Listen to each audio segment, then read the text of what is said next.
Estamos de volta com o nosso programa Abrindo a Bíblia, respondendo o e-mail do nosso querido Gilberto Pedro de Castro, lá do Rio de Janeiro, a minha querida, que eu chamo com prazer, cidade maravilhosa. Quando eu chego no Rio, eu me encanto com as belezas naturais. É tanto que eu não vejo o rio habitado, eu vejo aquelas montanhas e aqueles vales e aquele mar deserto, sem ninguém, só os índios primitivos do Brasil. Eu volto ao passado, o Rio é belíssimo. Que Deus abençoe aquela cidade e que a paz e que a violência caia não só no Rio, como no Brasil inteiro. É o que eu desejo do fundo do meu coração. Oremos pela paz, pela diminuição das drogas e da violência nesse Brasil, coração do mundo, pátria do Evangelho. E você coloca, nós falamos aqui, que muita gente diz, existem alguns tradutores que eu não sei porquê, coloca até no rodapé, inclusive a Bíblia de João Ferreira de Almeida faz isso, que no hebraico dormir é sinônimo de morrer. Não é não.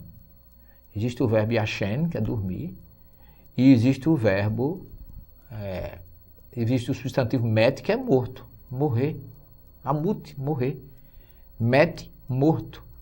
Então, há um verbo, há um significado para cada uma das palavras. Agora, do ponto de vista metafórico, você pode analisar que muitas vezes aquela pessoa que não segue a Deus, que não está no caminho correto, é considerado espiritualmente morto, embora esteja vivo materialmente. É o que Jesus diz àquele homem que pergunta o que tem que fazer para ganhar a vida eterna.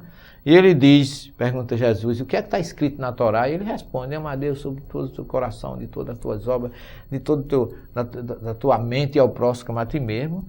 E Jesus diz, respondeste bem, faze isto e viverás. Porque, metaforicamente, ele estava morto porque ele não fazia a vontade de Deus. É nesse sentido que pode significar, não que não exista significado para morto e para quem dorme no hebraico. Existe sim, Senhor.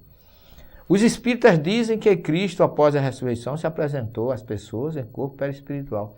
Não são os espíritas, não. Quem diz isso é Paulo. Eu acabei de falar na primeira parte do programa que Paulo fala em corpo espiritual no sentido de que o corpo físico perece, mas o corpo espiritual permanece. Que é esse que é revisto. É assim que Jesus foi visto perispiritualmente, é tanto que ele não permitiu que Maria Madalena o tocasse. Porque ali ela não ia encontrar nada, não tinha corpo físico. Ali é perispiritual. O texto diz que foi visto após a ressurreição por muitos e ninguém o incomodava. Seria toda a Galileia médio e capaz de ver um corpo sutil? Acho pouco provável. Qual a sua visão destes fatos? A visão de Kardec e de espíritos tradicionais é a indicada acima. E eu digo a você o seguinte, que a Bíblia é cheia de metáforas. Existem algumas informações, alguns reforços que dizem assim, no episódio de Elias, lá no Monte Carmelo, quando ele desafia o sacerdote Baal, diz assim, toda Israel estava presente. É uma metáfora, é lógico que todo o povo de Israel, não estava presente naquele fato, significava que havia muita gente ali.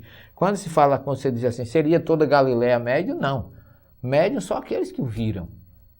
E quando ele diz, foi visto por muitos, não há uma quantidade especificada. Só os que eram médios poderiam ver. Porque a mediunidade é um canal espiritual, independente de religião, todo mundo tem. Agora uns têm mais, outros têm menos. Kardec diz que só é médio aqueles que têm mediunidade ostensiva. Em princípio, todos nós somos, mas só é considerado médio aquele que tem as faculdades de evidência, audiência, clarividência, psicografia ostensiva, ou seja, com muita ênfase e extravasando ao seu corpo físico. E aí, a visão de Kardec dos espíritos tradicionais é indicada acima. E aí eu lembro a você que, na verdade, não é bem assim como você está colocando, respeito a sua visão, mas se você analisar um pouquinho mais friamente, você vai ver que pelo fato de dizer que muitos o viram, não significa que foram todos. E que a mediunidade naquela época já era considerado muito forte, porque o canal mediúnico Jesus abriu ali logo depois, em Atos 2, lá no cenáculo, onde ele jantou com os discípulos, onde ele lavou os pés. É ali que ele desce, e aí sim, ele abre canais espirituais em todos que estavam ali. Ali, a descida, que todo mundo chama, a descida do Espírito Santo, nada mais é do que a inauguração do canal espiritual de todos aqueles que se encontravam ali para serem os sucessores, os testemunhos, os defensores, os divulgadores da mensagem da própria volta de Jesus, entre aqueles que pareciam mortos, aparecendo a muitos, mostrando que a morte não existe e que nós somos imortais e que existimos após o corpo físico perecer. O corpo espiritual continua, como Jesus veio para provar isso, e como Paulo fala, no que nós já falamos aqui na sua carta aos Coríntios, que o corpo perece, mas o perispírito é visível, e esse é o que ressuscita, aparece, ressurge de entre aqueles que pareciam estar mortos. Continuando, você diz, no capítulo 2, o senhor escreveu uma belíssima argumentação sobre a luz do mundo. Realmente você leu a nossa obra, a humilde obra, parabéns e obrigado, meu querido irmão. Na página 41, o senhor afirma que Jesus é Yahvé. Na página 36, o senhor afirma que a luz do mundo do primeiro dia foi criada, afirma que a luz do mundo do primeiro dia foi criada para combater as trevas da ignorância.